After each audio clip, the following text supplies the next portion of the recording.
আবু বকর সিদ্দিক রাদিয়াল্লাহু আনহুর ইন্তেকালের পর দ্বিতীয় নম্বরে যিনি খলিফা হয়েছিলেন, জনগণ জানাকে চাইল, উনি আর অন্য কেউ নয়, আল্লাহ নবীর প্রাণ প্রিয় সাহাবী ওমর ইবনুল খাত্তাব রাদিয়াল্লাহু আনহু। আল্লাহ নবী তানার প্রাণ প্রিয় সাহাবী সম্পর্কে বলেছেন, আমার উমর এত বড় মর্যাদাপূর্ণ সাহাবী, ওমরে ফারুক যে রাস্তা দিয়ে চলে শয়তান ভয়ে 40 দিন ওই রাস্তা দিয়ে চলে না। জোরে বলুন সুবহানাল্লাহ। ও আমার ভাইজানেরা, ওমরে ফারুক রাদিয়াল্লাহু আনহু খলিফা হবেন না, মক্কার জনগণেরা ছাড়বেন না। সাহাবীরা বলেন, হুজুর আপনি খলিফা হন, আপনি খলিফা হলে তবে ইসলামী শাসন ব্যবস্থা সুন্দরভাবে চলবে। ওমরে ফারুক রাদিয়াল্লাহু আনহু খেলাফতের দায়িত্ব নেওয়ার পর তিনি টোটাল 10 বছর 2 মাস 10 দিন খেলাফত চালিয়েছিলেন। ওমরে ফারুকের ন্যায় বিচার, ওমরে ফারুকের সত্য কথা, ওমরে ফারুক রাদিয়াল্লাহু আনহুর ন্যায় নীতি একদল মানুষের পছন্দ হলো না।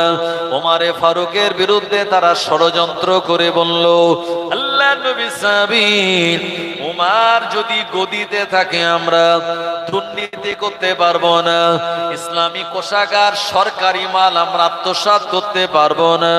ওমরে ফারুকের বিরুদ্ধে তারা ষড়যন্ত্র করলো। মদিনার মসজিদ নববী শরীফে ওমরে ফারুক রাদিয়াল্লাহু আনহু নামাজের ইমামতি করতেছিলেন। একজন ঘাতক, একজন দুশমন চলে গেল। ওই ঘাতকের নাম হলো আবু লুলু ফিরোজ নামক ওই ঘাতক ওমরে ফারুকের পিছনে নামাজেই দাঁড়ালো। আল্লাহ নবী সাহাবী ওমর নামাজের ভিতরে যখন সেজদা গিয়েছিলেন, ওই রকম বদমাইশ ঘাতক আল্লাহ নবী সাহাবী তার শরীরের উপরে আঘাত করে দিল ছোট্ট একটা ছুরি দিয়ে, খঞ্জর বলা হয় যেটা। এই আঘাতে ওমরে ফারুক রাদিয়াল্লাহু আনহুর তার পেট কেটে নাড়ি ভুঁড়িটা বেরিয়ে গেল, তার গলায় আঘাত লাগলো, তার পেটে আঘাত লাগলো, তার হাতে আঘাত লাগলো। ওমরে ফারুক রাদিয়াল্লাহু আনহু তবু নামাজটা তিনি ছেড়ে দেননি। একজন সাহাবীকে বললেন, ইশারা করে আমি পিছনে চলে গেলাম, প্রথম কাতার থেকে তুমি মেহরাবে গিয়ে এই নামাজটা কমপ্লিট করে দাও। ও আমার ভাইজানেরা, নামাজ কমপ্লিট করার পর সবাই দেখতে পেলেন আমাদের আমিরুল মুমিনিন তার উপরে আঘাত করে দেওয়া হয়েছে। ওমরে ফারুক রাদিয়াল্লাহু আনহু আঘাত প্রাপ্ত হওয়ার পর আরো 3 দিন দুনিয়াতে হায়াতে ছিলেন। উনি সাহাবীদের বলেছিলেন, আমার নবী সাহাবীরা তোমরা চিন্তা করো না, আমি আল্লাহ তাআলার কাছে দোয়া করেছিলাম, আল্লাহুম্মা রযুকনি শাহাদাতান ফি সাবিলিক ওয়াজআল মাউতি ফি বালাদি রাসূলি। ও রব্বুল আলামিন, আল্লাহ আমি ওমর আপনি আমায় শাহাদাতের মৃত্যু নসিব করবেন। আল্লাহ পাক আপনি আমাকে নবীজির শহরে ইন্তেকাল দেবেন। আমার আল্লাহ আমার দুটো দোয়াই কবুল করেছেন। ও নবী সাহাবীরা, আমাকে যে মারলো তার বিরুদ্ধে প্রতিশোধ নেওয়ার দরকার নাই, তার বিরুদ্ধে কোন রকমের আপনার শাস্তিমূলক ব্যবস্থা নেওয়ার প্রয়োজন নাই। আমি ওমর আমি মন থেকে তাকে ক্ষমা করে দিলাম। চুরে হবে না? এখন বর্তমান তো ভোটের আগে টিকিট নেওয়ার জন্য টাকা দেওয়া দেই চলে, যে কে কত বেশি টাকা দেবে তাকে টিকিটটা দেওয়া হবে। আর ওমরে ফারুক নেতা হবেন না, জনগণ জোর করে তাকে নেতা বানিয়েছেন। রাহাজানি, অন্যায়, অপরাধ সব বন্ধ হয়ে গেল। আমার ভাইজানেরা, সেই জায়গায় ওমরে ফারুক রাদিয়াল্লাহু আনহু একদল মানুষ তাকে পছন্দ করলেন না, কারণ তারা জানে ওমরে ফারুক থাকলে দুর্নীতি হবে না, ওমরে ফারুক থাকলে সরকারি সম্পদ আত্মসাৎ করা যাবে না, চুরি ধর্ষণ এগুলি করা যাবে না। ওমরে ফারুকের বিরুদ্ধে মানুষ দাঁড়িয়ে গেল। আজকে দেখেন গোটা ভারতবর্ষের জমিনে প্রতিদিন পেপার খুললেই রেপ আর ধর্ষণ, কথা ঠিক কিনা? আজকে আপনি দেখুন, আফগানিস্তানে একটা নতুন সরকার এসছে, তালিবান তারা সরকার এসেছে, এবং সেই দেশে 3 বছরে 3টা ধর্ষণও হয়নি। কারণ শরীয়তের আইন হলো, যদি কেউ রেপ করে, ধর্ষণ করে, আর কোমর পর্যন্ত মাটিতে তাকে পুঁতে দাও, আর তারপরে পাথর মেরে তাকে মারো যতক্ষণ সে না মারা যায়। এই রকম শাস্তি যদি দেয়া হতো কোনো ব্যক্তিকে, রেপ করার চিন্তা যেই মাথায় আসতো, অন্তত 5 গ্লাস পানি খেয়ে নিত। কথা ঠিক কি না? দেখা যায় রেপ করার পরেও ছাড় পেয়ে যায়। জওয়ানেরা, যুবকেরা, মুরব্বিয়ান, বাবাজিগণেরা, সুতরাং শরীয়ত যে আইন আমাদের কাছে দিয়েছে, এই আইন হলো সব সময় সমস্যার সমাধানের মূল মন্ত্র। একবার জোরে বলুন সুবহানাল্লাহ। আমার ভাইজানেরা, জওয়ানেরা, যুবকেরা, ওমারে ফারুক বললেন, আমি তো দুনিয়াতে আর বাঁচবো না, আল্লাহ আমায় শহীদ মৃত্যু দেবেন, আমি চলে যাব, তবে আমার পরে এই দুনিয়াতে তোমরাই একজন ভালো ব্যক্তিকে খলিফা নির্বাচন করে নেবে। আমার ভাইজানেরা, ওমারে ফারুক রাদিয়াল্লাহু আনহু তানার বেটা আব্দুল্লাহকে বললেন, আব্দুল্লাহ চলে যাও আয়েশা রাদিয়াল্লাহু আনহার কাছে, আম্মা জানের কাছে। আল্লাহর নবীর বিবিরা গোটা উম্মতের আম্মা। এজন্য নবীজির ইন্তেকালের পর আল্লাহর নবীর স্ত্রীদেরকে অন্য কোন পুরুষের আর বিবাহ করতে পারবে না, কারণ তানারা হলেন উম্মাহাতুল মুমিনিন, সমস্ত মুমিনদের মা। ওমরে ফারুক বললেন, বেটা আব্দুল্লাহ আম্মা আয়েশার কাছে গিয়ে বলবে, আমার আব্বা জান আপনাকে বলেছেন, সালাম জানিয়েছেন, আর উমার পাঠিয়েছেন। উমারে ফারুকের ইন্তেকাল হয়ে গেলে আল্লাহর হাবিবের পাশে একটা জায়গা ফাঁকা আছে, ওই জায়গাটা যদি আপনি দিয়ে দেন, আমার আব্বা জানের ওই জায়গায় দাফন দেয়া হবে। আম্মা আয়েশা রাদিয়াল্লাহু আনহা হযরত আব্দুল্লাহর কাছ থেকে কথাটা শুনে বললেন, ও বেটা আব্দুল্লাহ, তোমার আব্বা উমারে ফারুক পাঠিয়েছে ওই জায়গাটা নেওয়ার জন্য। আমি আয়েশা, আমার ঘরে নবীজিকে দাফন দেয়া হয়েছে, আমার ঘরে আমার আব্বাজান আবু বকরকে দাফন দেয়া হয়েছে, আর একটা জায়গা ফাঁকা আছে। আমি আয়েশা, আমার মনে মনে ইচ্ছা ছিল আমার ইন্তেকালের পর ওই জায়গাতে আমার মাটি মানজিল হবে। তোমার আব্বাজান উমারে ফারুক যখন জায়গাটা নেওয়ার জন্য বলেছে, আমি আয়েশা আমার ওই জায়গাটা তাকে ওয়াকফ করে দিলাম। জোরে বলুন সুবহানাল্লাহ। ও আমার ভাইজানেরা, 3 দিন পর ওমরে ফারুক রাদিয়াল্লাহু আনহু দুনিয়া জমিন থেকে শহীদ হয়ে গেলেন। 3য় নম্বরে যিনি খলিফা হবেন, গোটা আল্লাহ নবী সাহাবীরা জানাকে খলিফা হিসাবে নির্বাচন করেছিলেন। আল্লাহ নবীর প্রাণ প্রিয় জামাতা আল্লাহ নবী জানাকে জিন্নুর রাইন বলেছিলেন, তুই নূরের অধিকারী। আল্লাহ নবীর 2 জন কন্যার সঙ্গে জানার বিবাহ হয়েছিল, উনি হলেন উসমানে গানি রাদিয়াল্লাহু আনহু। ও আমার ভাইজানেরা, আল্লাহ নবীর কন্যা উম্মে কুলসুমের সঙ্গে উসমানে গানির বিবাহ দেয়া হয়েছিল। আর উম্মে কুলসুম রাদিয়াল্লাহু আনহা ইন্তেকাল করার পর হযরত রুকিয়ার সঙ্গে আবার তানাকে নবীজি বিবাহ দিয়েছিলেন। এত ভালো জামাই নবীজি হাতছাড়া করেন নাই। ও আমার ভাইজানেরা, একই টাইমে একই সময়ে একজন পিতার 2 জন মেয়েকে বিবাহ করা শরীয়তে হারাম, কিন্তু একজন ইন্তেকাল করলে পরবর্তী সময় যদি কেউ মনে করে আমি আমার স্ত্রীর বোনকে বিবাহ করব, শরীয়ত কিন্তু জায়েজ করে দিয়েছে। একই টাইমে 2 বোনকে বিয়ে করে রাখা হারাম।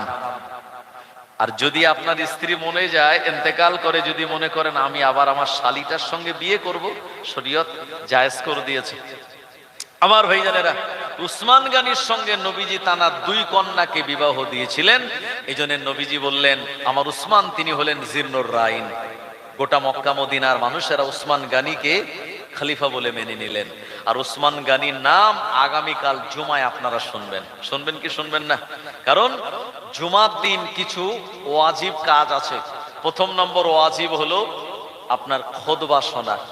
আর খুতবার ভিতরে 4 খলিফার নাম আম্মাজান ফতেমার নাম, ইমাম হাসান হোসাইনের নাম, আর আশারায় মুবাশশারা 10 জন সাহাবীরা জান্নাতের সার্টিফিকেট যারা পেয়েছিলেন তাদের নাম শোনানোটাও ইমামের জন্য ওয়াজিব, আর আপনাদের জন্য ওয়াজিব শোনা। আর যদি না শুনে আপনি ঘুমিয়ে ঘুমিয়ে চালিয়ে দেন তাহলে আপনার কিন্তু নামায় আমলে ওই ওয়াজিব এই কাজটা তরক হয়ে গেল, তার বদৌলতে আপনার গোনা হয়ে যাবে। বসিরহাট আল্লামা ফতোয়া দিয়েছে, জুমার দিন কেউ যদি দাঁড়িয়ে বা বসে বা এমনি এমনি ঘুমায় কোনো কিছুতে হেলা না দিয়ে তাহলে তার ওযু নষ্ট হবে না। কিন্তু কেউ যদি কোনো কিছুতে হেলান দিয়ে ঘুমায়, আর কিছু মুসল্লি তো আছে মসজিদে গিয়ে পিলিয়ারা দেওয়ালের ধার দিকেই বসে, তারা বসে বসে ঘুমায়, ইমাম যখন খুতবা দেয় তখন ঘুমিয়ে যায়, আর মুয়াজ্জিন যখন তাকবীর দেয় পাশের মুসল্লি ডেকে দেয়। কথা ঠিক কিনা? তো হেলান দিয়ে ঘুমালে ওযু আর থাকবে না। আমার ভাইজানেরা, জওয়ানেরা, যুবকেরা, তো এই জুমার দিন ওসমান গনির নাম আগামীকাল আপনারা শুনবেন।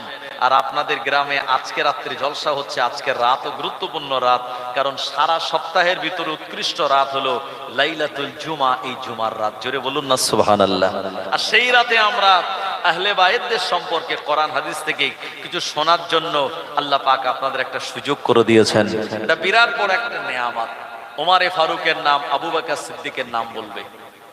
আমার ভাইজানেরা, ও জওয়ানেরা, যুবকেরা, নবীর উম্মতেরা, উসমানে গানি রাদিয়াল্লাহু আনহু তানাকে জামিউল কোরআন বলা হয়। জামিউল কোরআন উসমান ইবনে আফফান রাদিয়াল্লাহু তাআলা ওয়া আলা সাদিল্লাহিল গালিব আমিরুল মুমিনিন সাইয়্যিদিনা আলী ইবনে আবি তালিব রাদিয়াল্লাহু তাআলা ওয়া আলা ওয়ালিদাইস সাইয়্যিদাইন আবি মুহাম্মদ আল হাসান وابي عبد الله الحسين رضي الله عنهما وعلى امهما فاطمه الزهراء رضي الله عنها وعلى تمام العشرة المبشرة صلاة وسلاما دائما। এভাবে আপনাদের আগামীকাল জুমার দিন ইমাম খুতবা শোনাবে। এই খুতবা শোনাটা আপনার আমার জন্য ওয়াজিব। উসমানে গনি রাদিয়াল্লাহু আনহু যিনি কোরআন ও মাজিদকে একত্রিত করেছিলেন, মানুষরা বললেন ওমরে ফারুকের পরে খলিফা হবেন উসমানে গনি রাদিয়াল্লাহু আনহু। তানার হাতে মানুষেরা বায়াত গ্রহণ করলেন, আর দলে দলে দলে দলে মানুষেরা উসমান গনিকে খলিফা বলে মেনে নিয়েছিল। কিন্তু ওমরে ফারুকের যারা বিরোধী লোক ছিল, উসমান গনিকেও তারা মেনে নিতে পারেনি। তারা চাইছিল এমন একজন ব্যক্তিকে খেলাফতের গদিতে বসাবে যে ব্যক্তিটা দুর্নীতি করার সুযোগ করে দেবে। উসমান গনিকে পছন্দ হয়নি, না হওয়ার জন্য কি করলো উসমানে গনি? টোটাল 11 বছর 9 মাস 12 দিন তিনি খেলাফতের গদিতে বসেছিলেন, মানে টোটাল কম বেশি 12 বছর। এই 12 বছর যখন হয়ে গেল, 11 বছরের পরেই তানার বিরুদ্ধে বিক্ষোভ শুরু করে দিল একদল মক্কা মদিনার যারা মানে সাহাবীদের বিরোধী তারা। আমার ভাইজানেরা, তানাকে অবরোধ করে রাখা হলো, ঘর থেকে বার হতে দেওয়া হয় না উসমান গনিকে, এমনকি পানি পর্যন্ত বন্ধ করে দেওয়া হলো, উসমান গনির বাড়িতে যেন পানি না যায়। আল্লাহ নবী সাহাবী আলীউল মুর্তজা তিনি বললেন, এ হাসান আর হুসাইন, তোমরা এই যে উসমান গনির বাড়িতে পানি পৌঁছে দেবে এই দায়িত্ব আমি তোমাদেরকে দিলাম। আমার ভাইজানেরা, উসমানে গনি রাদিয়াল্লাহু আনহু টোটাল বাড়িটাকে ঘেরাও করে রাখা হয়েছিল। উসমানে গনি রাদিয়াল্লাহু আনহু এই বাড়ির ভিতরে বসে বসে 5 ওয়াক্তের নামাজ আদায়ের পর নিজ হাতে লিখিত আল্লাহ পাকের কোরআন ও মাজিদ তিনি তেলাওয়াত করতেন। ও আমার ভাইজানেরা, দুশমনেরা বদমায়েশের একটা সময় উসমানে গনিকে শহীদ করে দেওয়া তারা পরিকল্পনা করলো। আর উসমানে গনি রাদিয়াল্লাহু আনহু একটু নরম হৃদয়ের মানুষ ছিলেন। উসমানে গনি নরম হৃদয়ের মানুষ হওয়ার জন্য ওই আরবের বিভিন্ন এলাকাতে তিনি আরব সাম্রাজ্যের বিভিন্ন অন্যান্য দেশগুলিতে রাজ্যপাল মানে এক একটা গভর্নর তিনি নিযুক্ত করে দিয়েছিলেন। ও আমার ভাইজানেরা, এই ভারতবর্ষে যতটা রাজ্য রয়েছে সব রাজ্যে একটা করে কিন্তু রাজ্যপাল আছে। আছে না নেই? আমাদের পশ্চিমবঙ্গের আনন্দ বোস বলে একজন রাজ্যপাল আছে, বর্তমানে অসুস্থ লোকটা। আমার ভাইজানেরা, উসমান গানির সময় সিরিয়া, যে সিরিয়ার রাজধানীর নাম হলো দামেস্ক, এই জায়গায় জানাকে রাজ্যপাল গভর্নর নিযুক্ত করেছিল, ওনার নাম হলো আমিরে মুয়াবিয়া, নবীজির সাহাবী।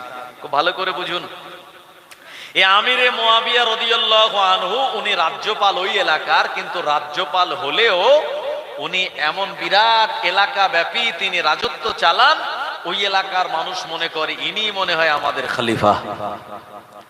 আমার ভাইজানেরা, উসমানে গানি রাদিয়াল্লাহু আনহুকে একদল মুনাফিক ব্যক্তিরা ষড়যন্ত্র করলো উসমানে গানি রাদিয়াল্লাহু আনহুর বিরুদ্ধে। তারা বিভিন্ন রকমের এলিগেশন জমা দিল আর বলল এই রকম নেতা আমরা চাই না। একথা বলে প্রিয় নবীর সাহাবী জানাকে নবীজি নিজে হাতে জান্নাতের সার্টিফিকেট দিয়েছেন।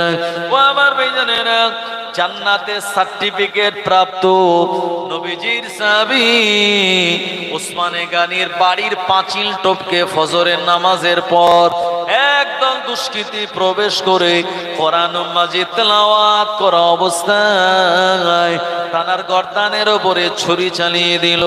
ও আমার ভাইজানেরা, তানার সামনে থাকা কোরআন মাজিদটা লাল হয়ে গেল, কোরআন মাজিদটা রক্তে ভিজে গেল। উসমানে গানি রাদিয়াল্লাহু আনহু জনমের মতো শহীদ হয়ে গেলেন। গোটা মক্কা মদিনায় একটা বিরাট বিশৃঙ্খলা দেখা দিল। ও আমার ভাইজানেরা, উসমানে গানি রাদিয়াল্লাহু আনহু এই রকম ভাবে শহীদ হয়ে যাওয়াটা আল্লাহ নবী সাহাবীরা মন থেকে তানারা মেনে নিতে পারেননি।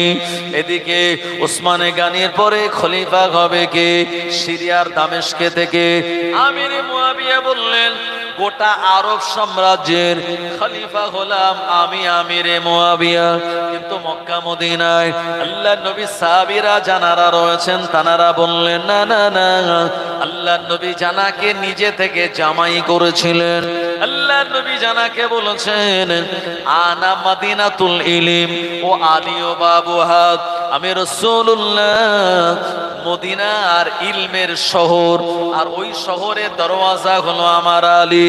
যে আলী দ্বারা খায়বার বিজয় হয়েছে, যে আলী দ্বারা এমন করে মুতার ময়দানে ইসলামের বিজয় হয়েছে, যে আলী দ্বারা আমার আল্লাহ রাব্বুল আলামিন ইসলামের অনেক খেদমত দিয়েছেন, ওই আলী রাদিয়াল্লাহু আনহু তিনি হায়াতে থাকা অবস্থায় আমরা আমিরে মুয়াবিয়াকে খলিফা বলে মানতে পারি না।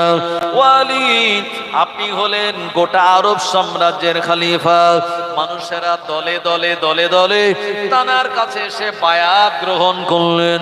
ও জামানায় ভোটের ব্যবস্থা ছিল না, মানুষেরা বায়াত করে যেতেন, তানার হাতে হাত দিয়ে সমর্থন জানিয়ে যেতেন। আলী হুজুর আলীউল মুর্তাজা তিনি চতুর্থ খলিফা হয়ে গেলেন। ও আমার ভাইজানেরা, কিন্তু গোটা মক্কা মদিনার জমিনে একটা অশান্তির পরিবেশ তৈরি করতে লাগলো। আলী হুজুরের বিরোধী যারা তারা এরা খারেজি নামে পরিচিত। শুধু তাই নয়, আমিরে মুয়াবিয়া রাদিয়াল্লাহু আনহু আলী রাদিয়াল্লাহু আনহুর সঙ্গেও সংঘাতে জড়িয়েছিলেন। আপনি তারিখের পৃষ্ঠা আলগা করলে দেখতে পাবেন আলী রাদিয়াল্লাহু আনহুর সঙ্গে আমিরে মুয়াবিয়ার আপনার সিফিনের যুদ্ধ হয়েছিল। শুধু তাই নয়, মুনাফিকেরা তারা চক্রান্ত করে আম্মাজান আয়েশার সঙ্গে আর আলী রাদিয়াল্লাহু আনহুর একটা যুদ্ধ লাগিয়ে দিয়েছিল। এই যুদ্ধটাকে বলা হয় জঙ্গে জামাল, মানে শাশুড়ি আর জামাইয়ের ভিতরে যুদ্ধ লাগিয়ে দিতে তারা পিছপা হয়নি। এই যে ইসরায়েল আগে কিন্তু ইরানের উপর অ্যাটাক করেছিল, আগে ইরানের উপর অ্যাটাক করলো, ইরান তারপরে ডিফেন্স করলো, প্রত্যাঘাত দিল। আমার ভাইজানেরা, মাঝখানে আমেরিকাও সেই যুদ্ধে জড়িয়ে গেল। আমেরিকার জনগণ বিক্ষোভ করেছিল, যেটা ইরান আর ইসরায়েলের ব্যাপার, তৃতীয় নম্বর তুমি কেন এর ভিতরে প্রবেশ করবে, ইনভলভ হবে। আসলে আমেরিকা তো গোটা পৃথিবীতে দাদাগিরি দেখাতে চায়। আমার ভাইজানেরা, জওয়ানেরা, যুবকেরা, সুতরাং ইসলাম কোনোদিন আগে কাউকে আঘাত করে না, যদি কেউ আঘাতপ্রাপ্ত হয় ডিফেন্স করে ইসলাম, এটাই হলো শরীয়তের নির্দেশ। ইরান সে কিন্তু আগে ইসরায়েলকে মারেনি, ইসরায়েল আগে ইরানের উপরে আঘাত করেছে, তারপরে ইরান ইসরায়েলকে দিয়েছে। তারপরে ইসরায়েল ভেবেছিল এই ইরান মনে হয় ফিলিস্তিনের মতোই, একে মারবো।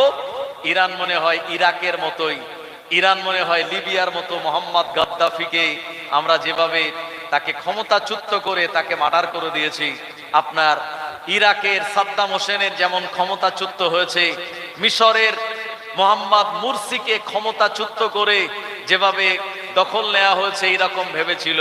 কিন্তু ইরান এটা এমন একটা দেশ যেটা চারদিকে ভৌগোলিকভাবে এমন ভাবে সাজানো, আল্লাহ তাআলার পক্ষ থেকে ইরানকে হারিয়ে দেওয়া এটা বিরাট একটা কষ্টসাধ্য। কারণ ইরানের দুই দিকে আছে বিরাট পাহাড়, পাহাড় টপকে যে মরুভূমি, মরুভূমির টেম্পারেচার হলো 70 ডিগ্রি সেলসিয়াস। 100 ডিগ্রিতে পানি টকবক করে ফোটে, আর 70 ডিগ্রি মানে সেখানে হিট স্ট্রোক হয়ে মানুষ মরে যাওয়া সম্ভব না। এখন আমাদের ফ্যান চালাতে হচ্ছে, ফ্যান ছাড়া ঘুম হয় না।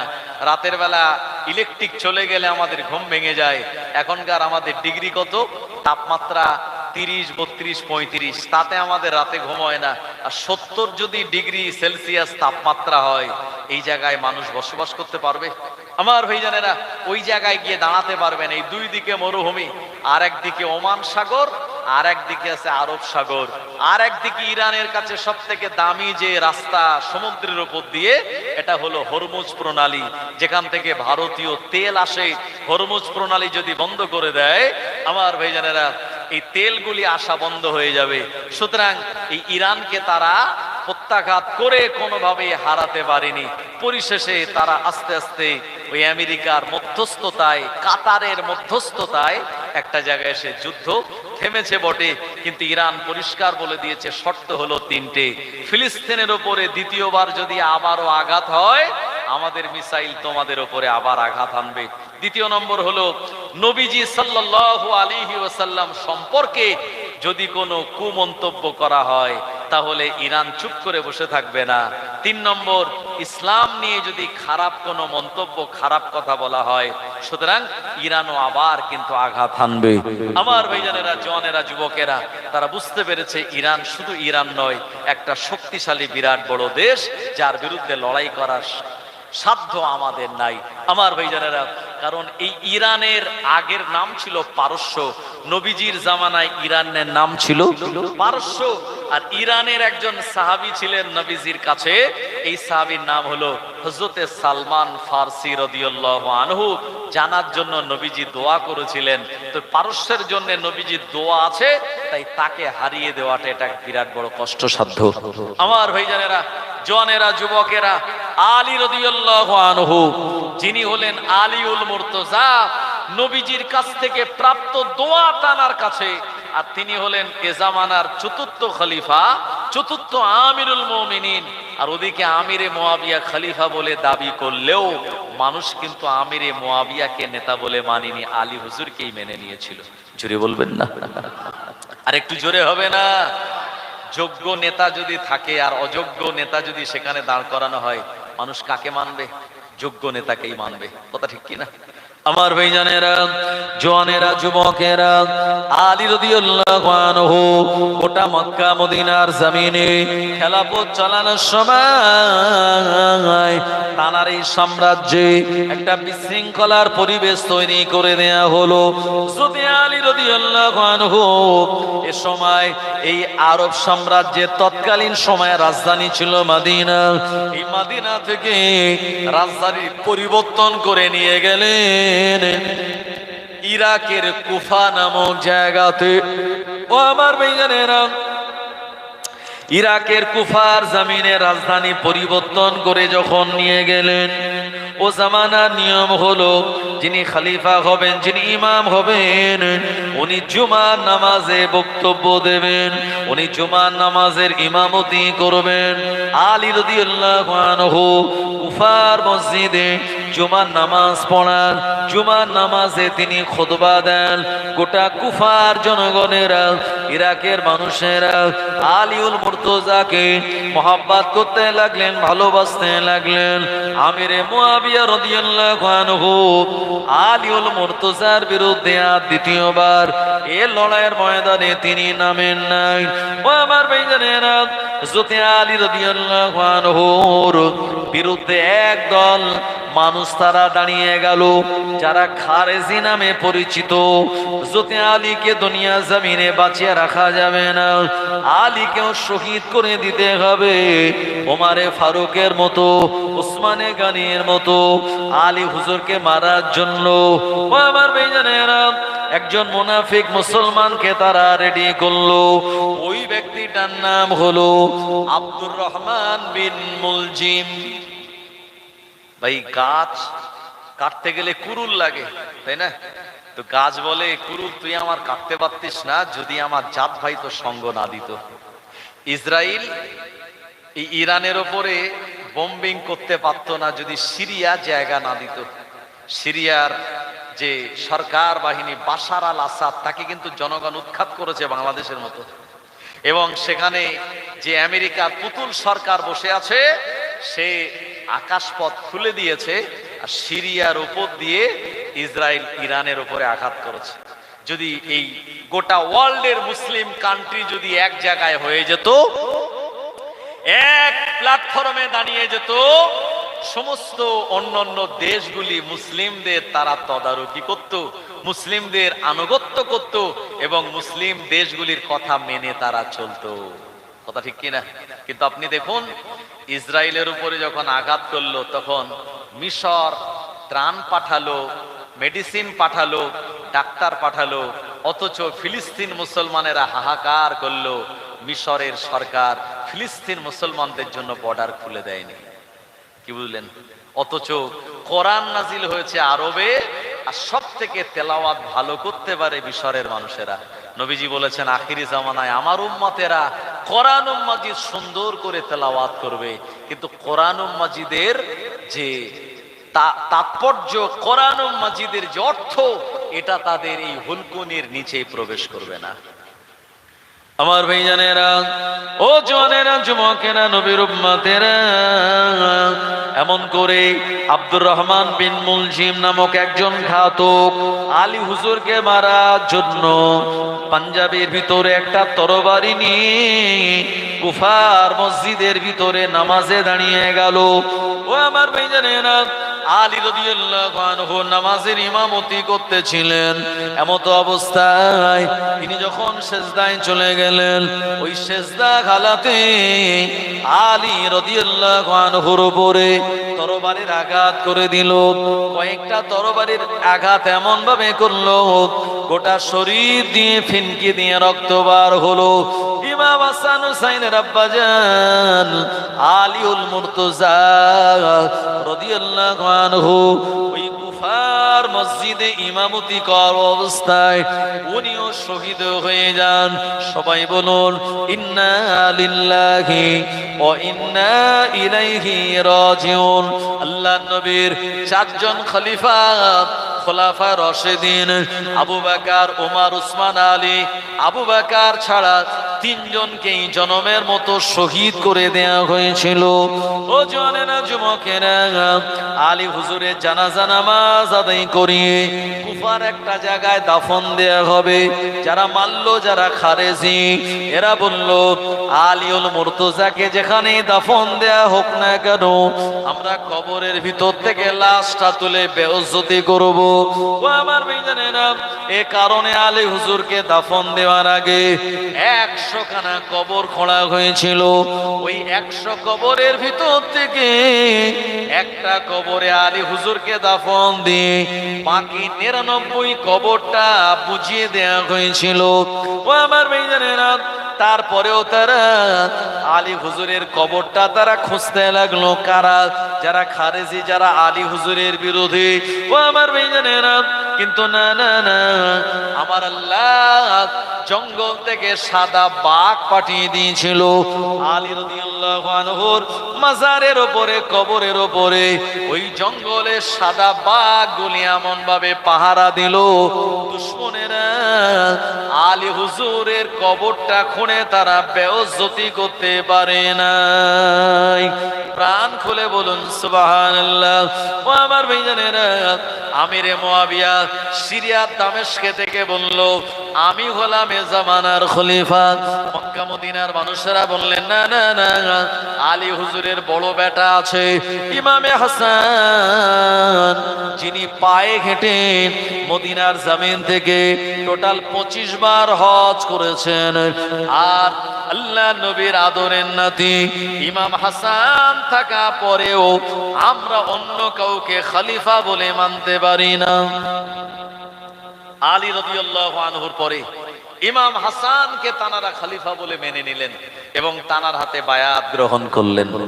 কিন্তু একদল মানুষ, তারা ওই আমিরে মুয়াবিয়ার সাপোর্টার, তাদের সমর্থনে গিয়ে বলল, ইমাম হাসানকে এ দুনিয়ার জমিন থেকে আমরা যদি বিতাড়িত করতে না পারি, মানে দুনিয়া থেকে যদি সরিয়ে দিতে না পারি, তো আমিরে মুয়াবিয়ার এই রাজত্ব সাকসেসফুল হবে না। আমিরে মুয়াবিয়ার ওই সিরিয়ার দামেস্ক থেকে ষড়যন্ত্র করা হলো। কিভাবে? বললো, একজন আমলাকে পাঠালো। কোথায় পাঠালো? এই মদিনার জমিনে। আর মদিনার জমিন একজন আমলাকে পাঠিয়ে, গুপ্তচরকে পাঠিয়ে বলল, ইমাম হাসানের বাড়ির কোনো মাইনাস পয়েন্ট এটা আমাদেরকে বলতে হবে, আর এখান থেকে আমরা একটা ষড়যন্ত্র করব। আমার ভাইজানেরা, ইমামে হাসান রাদিয়াল্লাহু আনহু তানার এই মদিনার বাড়িতে ওই সিরিয়ার দামেস্ক থেকে গুপ্তচর চলে আসলো। সেই গুপ্তচর এসে সংবাদ নিল যে ইমাম হাসানের বাড়ির অবস্থাটা কি। আমার ভাইজানেরা, ও নবীর উম্মত উম্মাতানিরা, ইমামে হাসান রাদিয়াল্লাহু আনহু দুইজন বিবি ছিলেন। প্রথম বিবির নাম হলো হাসনা বানু, দ্বিতীয় বিবির নাম হলো জায়েদা। এই জায়েদা অত্যন্ত সুন্দরী একজন রমণী ছিলেন। এ সময় আপনার মারওয়ান নামক যে সিরিয়ার দামেস্ক থেকে এসেছিল, মদিনার জমিনে ঘুরে ঘুরে একজন মহিলাকে ঠিক করলো কিছু টাকার বিনিময়ে। এ মহিলা ইমাম হাসানের বাড়িতে গিয়ে ইমাম হাসানের বাড়ির কিছু মাইনাস পয়েন্ট আমাকে বলবে। ইমাম হাসানের বাড়িতে ওই মহিলা মাইমুনা নামক মহিলাটা প্রবেশ করলো। করার পরে ওই বাড়ির ভিতরের মাইনাস পয়েন্ট খুঁজে আনলো। বললো, ইমাম হাসানের দুইজন বিবি, তবে ছোট বিবি জায়েদা দেখতে অত্যন্ত সুন্দরী রূপসী। সে অন্য কোন জায়গায় যদি গৃহবধূ হতে পারত, কোন এলাকার যদি বড় লোকের ঘরের স্ত্রী হতে পারত, এটা তার জন্য বিরাট সুখের হতো। এইরকম ভাবে তাকে টোপ দেয়া হলো, তাকে আপনার বিভিন্ন রকমের তাকে লোভ দেখানো হলো। এ জায়েদা, আমি মাইমুনা বলি, তোমায় দেখতে এত সুন্দর, অথচ তুমি ইমাম হাসানের বাড়ির বিবি, তোমাকে এই বাড়িতে মানায় না। রাজ দরবারে তোমায় মানাবে, যেখানে সিংহাসনের উপরে তুমি রানীর পোশাক পরে ওই জায়গায় বসে থাকবে। জায়েদা বলল, একবার দুবার এটাকে রিফিউজ করলো, ইগনোর করলো, এটা মানলো না। বারবার বারবার কানে যখন মন্ত্র দেয়া হলো, জায়েদা সময় বলেছিল, কি করতে হবে আমায় বলো। ওই মাইমুনা নামক মহিলা বলল, আমি তোমায় বীজ দেব, এই বীজটা যে কোনো প্রকারে ইমাম হাসানকে যদি খাইয়ে দিতে পারো, তাহলে ইমাম হাসান ইন্তেকাল করলে তোমার জন্য জায়গাটা পাকা। একেবারে এই বিষ ওই সিরিয়া থেকে আসলো মারওয়ানের হাত দিয়ে, আর মাইমুনার হাত হয়ে ইমাম হাসানের বাড়িতে সেই বিষ পৌঁছে গেল। আমার ভাইজানেরা, এই বিষ প্রথমে তানাকে খেজুরের মাধ্যমে খাওয়ানো হয়েছিল। পেটের মধ্যে গেল, পেটে প্রচন্ড যন্ত্রণা। উনি বুঝতে পারলেন যে কোনো বিষাক্ত জিনিস আমার পেটে চলে গিয়েছে। উনি কাউকে দোষারোপ না করে নবীজির কাছে চলে গিয়েছেন, নবীজির মাজারে গিয়েছেন। আল্লাহ নবী রওজায়ে তাহারে গিয়ে নানাজিকে সালাম জানিয়ে বললেন, আসসালাতু আসসালামু আলাইকা ইয়া রাসূলুল্লাহ হাবিবাল্লাহ। ও আমার নানা জান, আমায় বিষপান করিয়ে দেয়া হয়েছে, আপনি আমার জন্য আল্লাহর কাছে দোয়া করুন, আমার আল্লাহ পাক যেন আমার এই পেটের বিষটা পানি করে দেন। আল্লাহ নবী দরবারে দোয়া চাওয়ার কারণে আমার আল্লাহ ইমাম হাসানের পেটের বিষটা পানি করে দিয়েছিলেন। একবার প্রাণ খুলে বলুন সুবহানাল্লাহ। দ্বিতীয়বার আবারও তানায় বিষ পান করানো হলো, দ্বিতীয়বার মধু দিয়ে পান করানো হলো। এবারেও তিনি বেঁচে গিয়েছিলেন, আল্লাহ পাক তানায় বাঁচিয়ে দিয়েছিলেন, তানার পেটের বিষটা পানি হয়ে গেল। দ্বিতীয়বার তানার পানির মাধ্যমে বিষ পান করানো হলো। ইমাম হাসান রাদিয়াল্লাহু আনহু রাতের বেলা যেখানে ঘুমাতেন ওই জায়গায় তানার মাথা সোজাসুজি একটা পাত্রের ভিতরে পানি রাখা থাকতো। যখনই ঘুম ভাঙতো ওই পানিটা তিনি পান করতেন। যে কোনো প্রকারে ওই পানির পাত্রের ভিতরে বিষটা চলে গেল। গভীর রাতের বেলা ইমাম হাসান হুজুরের ঘুমখানা ভেঙে গেল। উনি অভ্যাস অনুযায়ী ওই পানিটা যখনই পান করলেন আর পেটের ভিতরে এই বিষ চলে গেল। এই বিষটা এত পাওয়ারফুল ছিল, ও আমার ভাইজানেরা, হুজুরের মনে হয় আমার নাড়ি বুড়ি সব যেন কেটে যাচ্ছে, আমি আর বাঁচবো না। আল্লাহু আকবার বলে চিৎকার দিলেন। ইমাম হোসাইন পাশের ঘরে ছিলেন, দৌড়ে দৌড়ে চলে আসলেন। ও বড় ভাইজান, কি হয়েছে আপনার? ইমাম হাসান বললেন, ছোট ভাই, মনে হয় আমায় বিষাক্ত কিছু খাইয়ে দেওয়া হয়েছে। কিভাবে পেটের মধ্যে গেল? বলল পানির পাত্রের মধ্যে ছিল। ইমাম হোসাইন ওই পানির পাত্রটা দূরে মাটিতে ফেলে দিলেন। অ্যাসিড টাকবক করে ফোটে যেমন ওই রকম পানির পাত্রটা ফুটতে লাগলো। ইমামে হোসাইন বুঝতে পারলেন এই বিষ কতটা মারাত্মক। ও আমার ভাইজানেরা, আল্লাহ নবীর আদরের নাতি ইমাম হাসান ছোট ভাই ইমাম হোসাইনের কোলের ওপরে মাথা দিয়ে 49তম বছরে, 49 আপনার তম বছরে, হুজুরের বয়স যখন 49 বছর, এ সময় দুনিয়ার জমিন থেকে তিনি এই বিষ পান করিয়ে দেওয়ার ফলে জনমের মতো শহীদ হয়ে যান। ইন্না লিল্লাহি ওয়া ইন্না ইলাইহি রাজিউন। আল্লাহুম্মা সাল্লি আলা সাইয়্যিদিনা মাওলানা মুহাম্মদ ওয়া আলা আলিহি। মা ফাতেমার নয়নমণি হযরত আলীর জান ইমাম হোসাইন শহীদ হলেন কারবালা ময়দান। মা ফাতেমার নয়নমণি হযরত আলীর জান ইমাম হোসাইন শহীদ হলেন কারবালা ময়দান। দয়ার নবীর জবানে কারবালারি বায়ানে, দয়ার নবীর জবানে কারবালারি বায়ানে মোদের ইমাম শহীদ হবে হাদিসে প্রমাণ। মা ফাতেমার নয়নমণি হযরত আলীর জান ইমাম হোসাইন শহীদ হলেন কারবালা ময়দান। ঈদের দিনে নতুন পোশাক পরবে সকলে, হাসান হোসাইন কাঁদে নানা পোশাক দাও বলে। দয়ার নবী করলো দোয়া, ও গো রব্বানা, জান্নাত হতে কুদরতেরি পোশাক পাঠাও না। লাল সবুজের সেই পোশাকে, লাল সবুজের সেই পোশাকে কারবালারি শান ইমাম হোসাইন শহীদ হলেন কারবালা ময়দান। মা ফাতেমার নয়নমণি হযরত আলীর জান ইমাম হোসাইন শহীদ হলেন কারবালা ময়দান। আল্লাহুম্মা সাল্লি আলা সাইয়্যিদিনা ওয়া আলা আলি সাইয়্যিদিনা। আমার ভাইজানেরা, আমিরে মুয়াবিয়া মানে আলী হুজুরের শহীদ হয়ে যাওয়ার পরে মাত্র 3 মাস তিনি হায়াতে ছিলেন, 3 মাস পরে ইন্তেকাল করেছিলেন। তবে ছেলে